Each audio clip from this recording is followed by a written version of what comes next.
मंत्री बगल में खड़ा था, सिपाही उसका देखो कौन है। सिपाही गए बांध ले आए, बेचारे भूखो आदमी भिखारी, हड्डी हड्डी पसली एक। जाओ इसमें 25 कोड़े लगाओ। राजा बोले रुक जाओ, पहले उसे पूछो तो कौन हमें पत्थर काहे मारो। भाई वो कहूं को राजा हो तो हमला कर, तो भिखारी आदमी हमसे कहा लड़े। बोले नहीं नहीं साहब पहले राजा बोले पूछो उससे पहले। राजा बोले क्यों भैया हमें पत्थर क्यों मारा, हमारी तुम्हारी कोई बुराई है। बोले नहीं हमारी कोई बुराई नहीं है। तो बोले पत्थर क्यों मारा। अब बोले राजा साहब हमारी किस्मत आई कह लो खराब, हमें लगी थी भूख, हमने बेरी को मारो, पत्थरा वो घालो तुम में। मंत्री बोले पहले कोड़ा मारो। राजा बोले मंत्री एक बात बताओ, फिर मैं 25 नहीं 50 कोड़ा मारी, 25 हमारी तरफ से ही मारो। बोले क्या। बोले जैसे वो पत्थरा बेरी को घलतो तो का हो। तो मंत्री बोलो में से 4-6 बेर गिरते, जो खा ले तो की भूख मिट जाती। तो राजा बोलो मैंने हम तुम्हारी नजर में रेखा बेरी से भी गाय गुजरे हैं, बेरी को पत्थरा घलतो सो की भूख मिटती, और हम में पत्थरा घलो सो में कोड़ा घले। मंत्री की आंखें नीची हो गई। बोले पहल तो इसको अच्छे बैठ के कराओ भोजन, और आज से एक टीम गठित करो, और वो टीम सुबह और दोपहर में पूरे शहर में घूमेगी कि मेरे शहर में कोई भूखा तो नहीं रह गया। जी हाँ, संतों के लक्षण, इनको कहते हैं संत, जो अपकार के बदले उपकार करे। ऐसे संत नहीं 1000 रुपया चढ़ा दे अवे जे को ब्यास गद्दी पे, हमें तो नो आशीर्वाद दे दें कि तुम्हारा दद्दा ने ले जा पे घर नो कितो चाहने बताओ अच्छा कौन को। हम सो तो आशीर्वाद ले ले पैसा भर चढ़ा दे ब्यास गद्दी पे, अजे ने चुवन्नी ने चढ़ाई जो मोह मरोड़ रहा है। तो हमारे बाप के घरे फैक्ट्री खुल गई आशीर्वाद की कि 1000 दे हो तो हम दे दें आशीर्वाद, और 1000 ने दे तो हम आशीर्वाद नहीं दे। बताओ, जो अपकार के बदले उपकार करे उसको संत कहा जाता है। एक बात से समझ ले कि संत का होता है। एक नाव में 8-10 बाल बच्चे बैठे, नाई लड़का एक बैठ गए बाबा जी। अब बाबा जी ने सोची कि आध घंटा तो लगा ही ये तरफ से वो तरफ जाए में, तो काहे को समय खराब करें, माला ही कर ले। सो हम भजन में लग गए, और जो भजन में लगे, अब लड़का तो लड़का वे कबू बाबा जी की दाढ़ी खींच देवे, कबू माला खींच देवे, कबू चुटैया खींच देवे।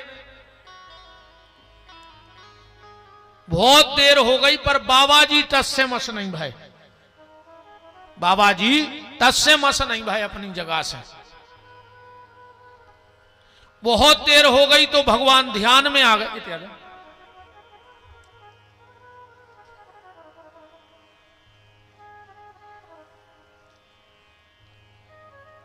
भगवान ध्यान में आ गए और बोले महात्मा बहुत देर हो गई, अब तेरा अपमान मुझसे देखा नहीं जा रहा है,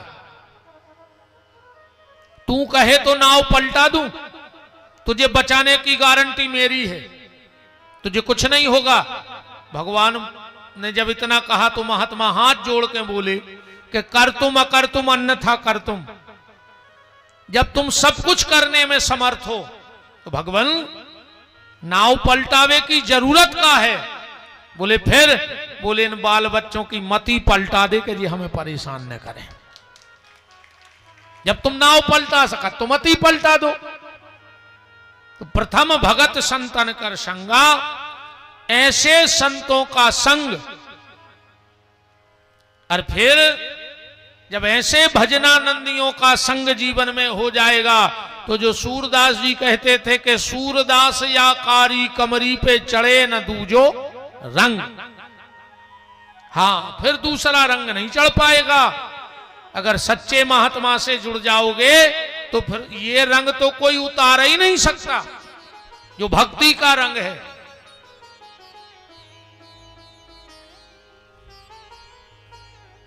टाइम बहुत तेजी से दौड़ रहा है। अब एक काम करियो, अब भाई हम सोच रहे हैं कि 9 भक्तों की कथा हम यूट्यूब पे डलवा रहे हैं अलग अलग। एक एक भगत हमने 9 छांटे हैं कि इनको एक एक भक्ति मिली है, पर माता सबरी को 9 ही मिली हैं। तो आप उन्हें यूट्यूब के माध्यम से सब सुनत रहे थे और सुनत रहियो।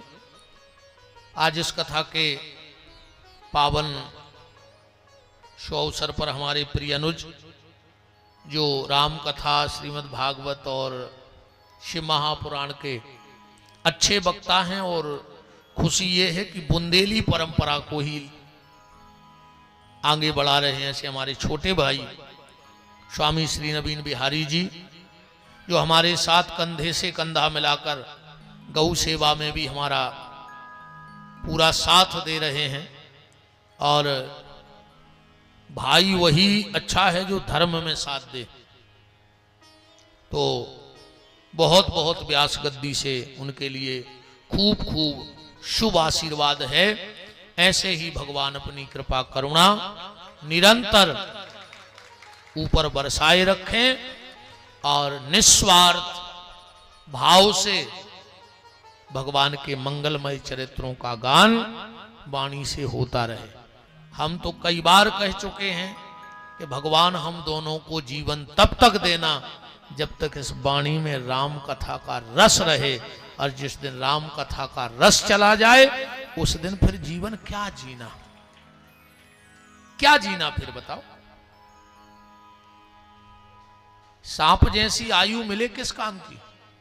1000 वर्ष की आयु है सर्प की, आ जाई मर जाए सो समाज को नुकसान नहीं है। और 1 साल सांप जिगत रहे सो को फायदा नहीं है। बताओ क्या फायदा है? चलो सांप जिंदा रहे है, क्या फायदा है? अब भाई मर जाए अपने घर का नुकसान है। तो जिंदगी सर्प जैसी ना हो, जिंदगी संतों जैसी तो नहीं हो पाएगी, पर संतों के बताए मार्ग जैसी हो जाए तो समझ लेना कि वो जीवन धन्य है। तो भगवान आप सब ऐसा आशीर्वाद देना कि हम दोनों भाई इस सागर की मिट्टी को उठा करके इतनी दूर तक ले जाएं, इतनी दूर तक ले जाएं कि सागर की मिट्टी का तिलक भक्ति के भाव में डुबो करके और हर सनातन धर्मी के माथे पर लगा कर आए। ऐसा आशीर्वाद आप लोग बनाए रखना। अब मैं कथा के उपसंहार की तरफ चल रहा हूं। पैसा दे हैं कौन ने पेल, तो पैसा की बात करो, ये तो सब बात की है। अरे दद्दरो पच जाए सो सब कछ भी ना, को नहीं पूछ रहा हो। उतना आज्ञा बिन पे सारे हनुमान चालीसा में लिखो है, बिना पैसा के एक आदमी निकले रे, जौन गली में हो निकले सब कहे भज्जा सीताराम। सुबह सीताराम ने कहते लौट के कहने लगे हम कह दे हैं। कौन से कहे भज्जा सीताराम, कहने लगे हम कह दे हैं। सीताराम ने कराते लौट के। एक दिन एक जन ने रोक लो और बोले मैं नाक होगा तुमसे को सीताराम कर सो, तुम सीताराम नहीं कहते, तुम कह दे हैं। वो बोलो तुम्हें नहीं पता जब सीताराम काय किया हो रही? बोले काय की? बोले हमारे घरे भयंकर रुपया है, सो हम रात में तिजोरी में किया के तुम्हारा कमाल है, जहाँ हो कर रहे होते हो सीताराम यहाँ हो रही। जो अंदना डब्बा खाली सो सीताराम बंद, वृंदावन बिहारी लाल की जय। बिल्कुल तुम तो देख लियो, अच्छा रुपया हो जाए, तना पावर हो जाए, रिश्तेदार बरबूटा से उखरा थे हाउ के हमारे मम्मा के कक्का के फूफा के जीजा के बिल्कुल सक्यता हुआ है। अकु तन्नक समय खराब आ जाए तो कहते हैं हम आया आए तो वो मनो तन दूर के हैं, मुझे खास नहीं है ज्यादा। वज्जापन तो देखो पैसा ही खुन जी रहा है। ये आ गए वज्जा 500 रुपया माखन लाल विश्वकर्मा जी, घाटमपुर थाना सुर की। बहुत बहुत धन्यवाद। 100 को और संगे है जी को हुए छुली धल्ले।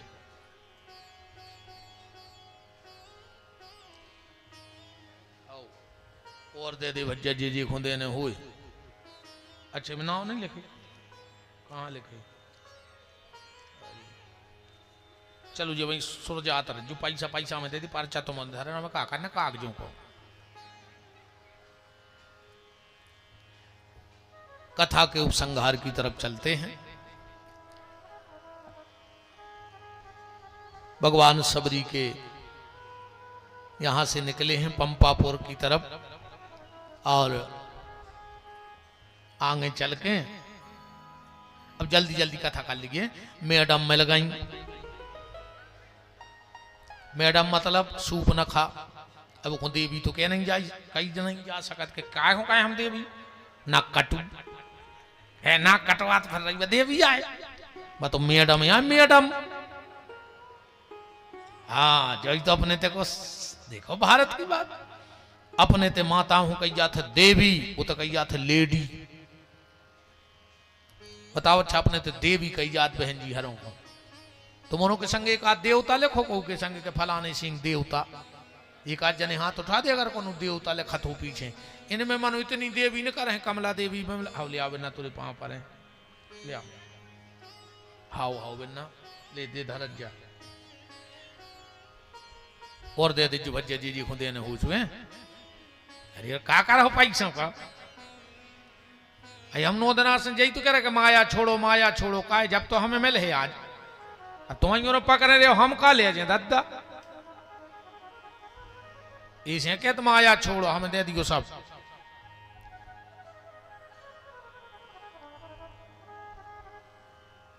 नाक कट गई सूप न खा की खरदूषण आए सुबह भी मार गए। भगवान रावण छद्म भेष धारण करके आया और शांति रूपी सीता का हरण कर ले गया। जो दूसरों की शांति का हरण करता है वही रावण है, चाहे वो सामाजिक शांति हो, चाहे पारिवारिक शांति हो, चाहे मन की शांति हो। कई बार लोग दूसरों के मन की शांति खत्म कर देते। दो चार शब्द घरे आए, बाल बच्चे हते, पत्नी हती, परिवार, दो चार शब्द गुस्सा के बोल के तुमने पैरे जूता तुम तो चले गए, पर तुम दिन भर की घर भर की शांति खत्म करके चले गए, तो तुम भी रावण आओ। ध्यान से सुनियो, सीता कौन है? शांति। और जो शांति को चुरा लेता है वही रावण है। राम जी आगे बढ़े, ऋषिमुख पर्वत पे पहुंचे। हनुमान जी ने विभीषण से भेंट करवाई और भगवान ने बाली को गति दे दी। चतुर्मास लग गो, विभीषण भूल भाल गए सब। फिर हनुमान जी गए लक्ष्मण खुलवा के, फिर आपातकालीन में बैठक भई और चारों दिशा में गुप्तचर भेजे गए। राम जी ने हनुमान जी को अंगूठी दे दी। क्या है? हनुमान राम जी जानते के हनुमान जी पता करके आए। हनुमान जी गए और भगवती देखो, सीता रूपी शांति की तलाश अगर कोई कर सकता है तो कोई संत ही कर सकता है।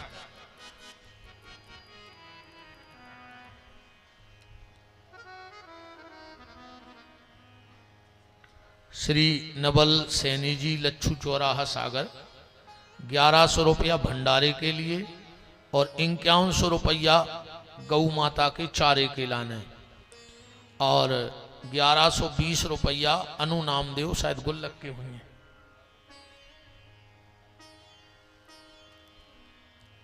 आखिरी में हनुमान जी लौटे, पुल बंदो, कथा तो मुझे जाना था सब। राम जी ऊपर गए, मेघनंद कुंभकर्ण भी तो सब मर गए और आखिरी में राम जी ने रावण ही घुमार दा। बोलो वृंदावन बिहारी लाल की। हम तो बस राज तिलक कर दें आज। अंतिम भाव यहां से आज की कथा का और बड़े भाव से सुनना सबके लिए बड़ा प्रेरणादायक 5 मिनट का प्रसंग है। राम जी लौट के आए और जब लौट करके आए तो सबसे पहले किससे मिले हैं? प्रथम राम भेंटे कैकई माता से मिले हैं। 14 साल हो गए जब से चित्रकूट से कैकई लौट के आई है।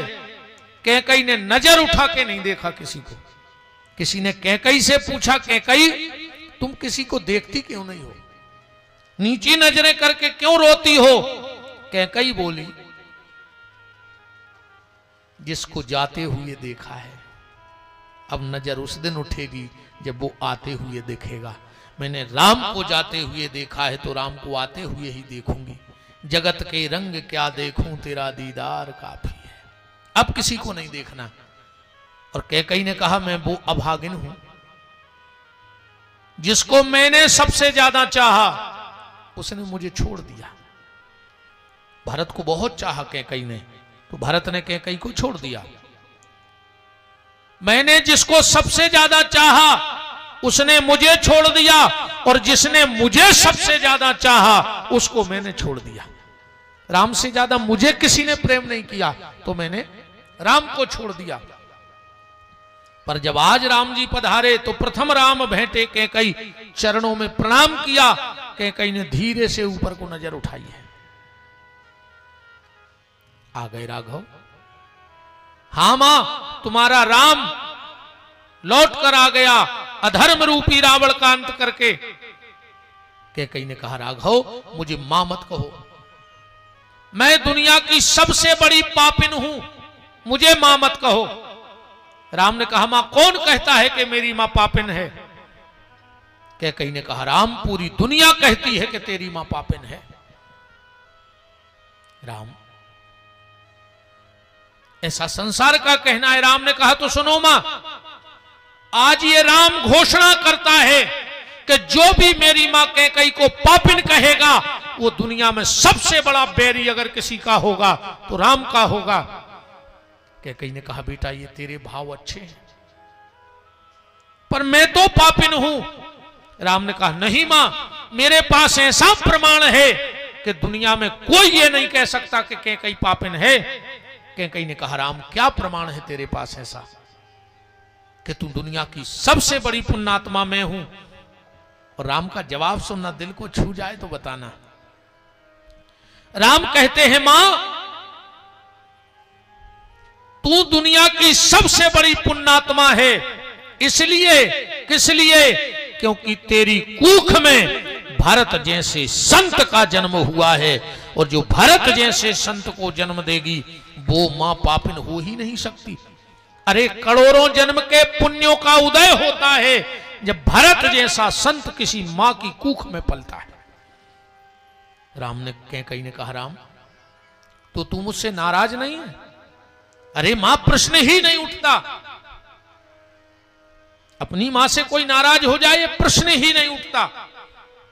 तो कैकई ने कहा, राम अगर तू मुझसे नाराज नहीं है तो क्या मैं तुझसे एक वरदान मांग सकती हूं?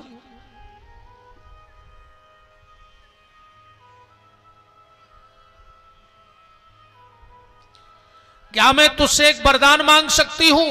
बगल में खड़े थे भरत जी। तुरंत कहा, राजमाता कैकई। राम ने कहा, भरत उंगली नीची कर।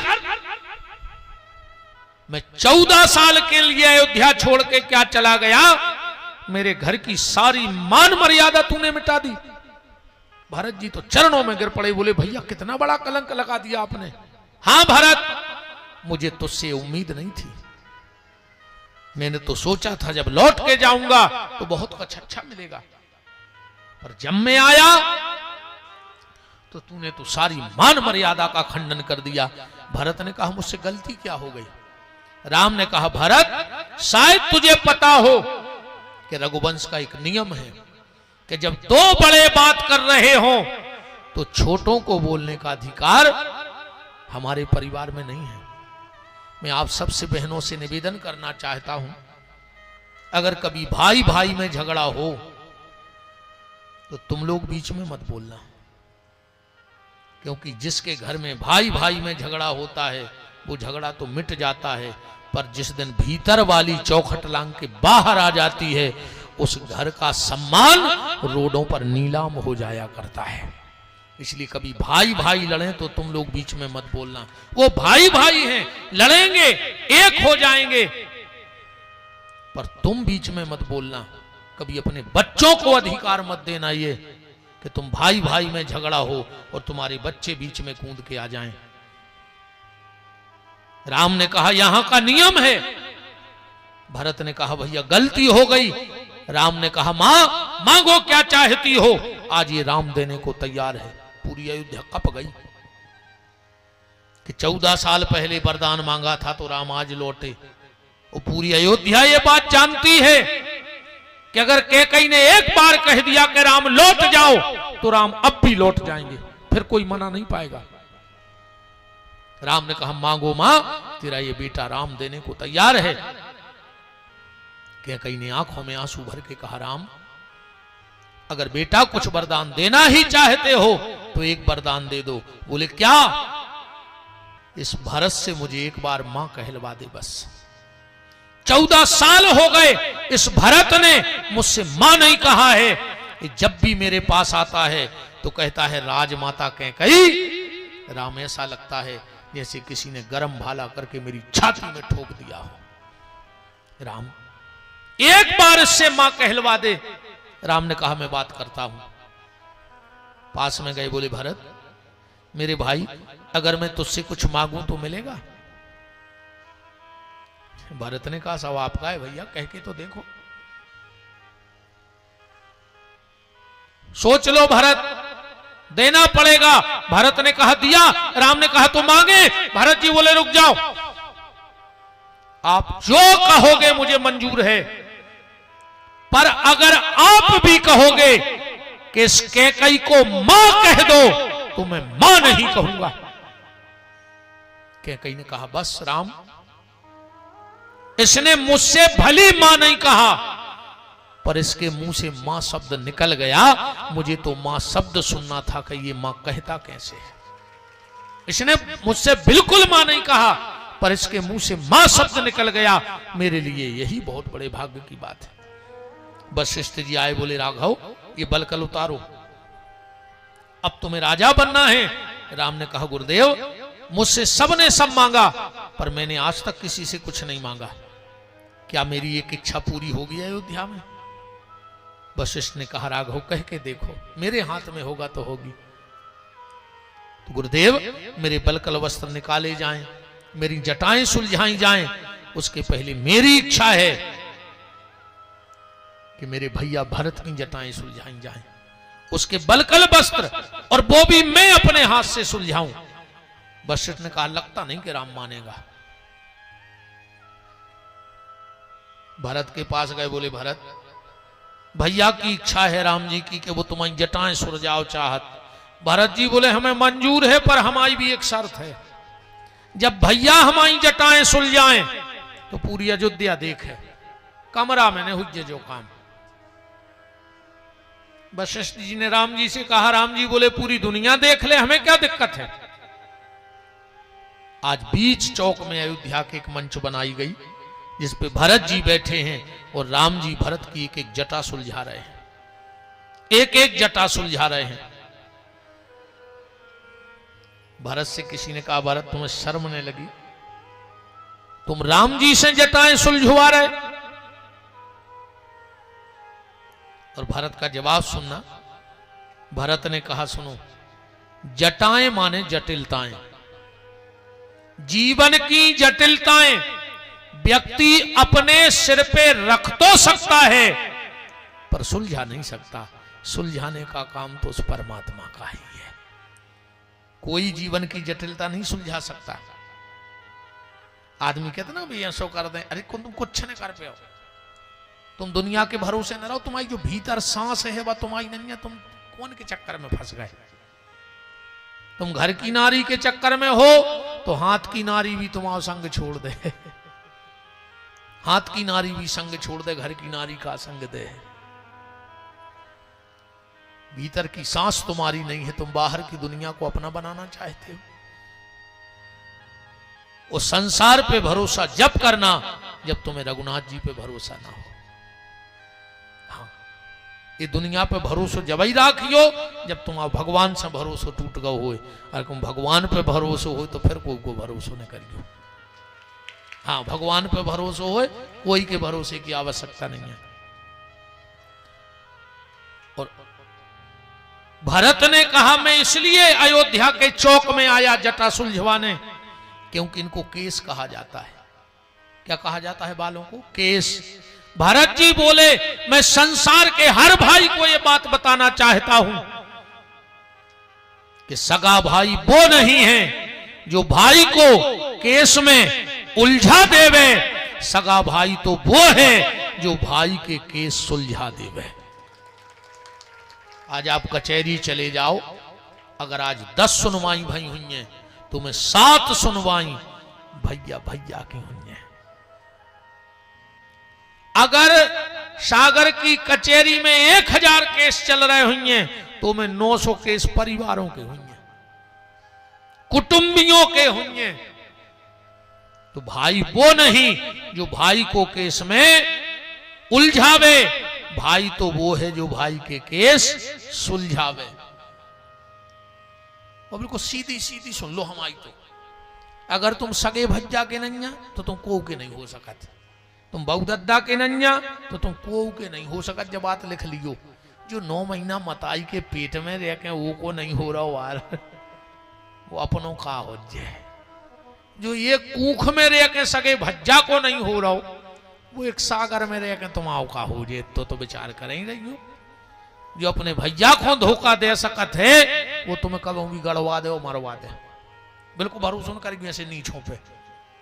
तो अपन तो बिल्कुल खुल के बोला था, उनमें कोई दिक्कत नहीं है।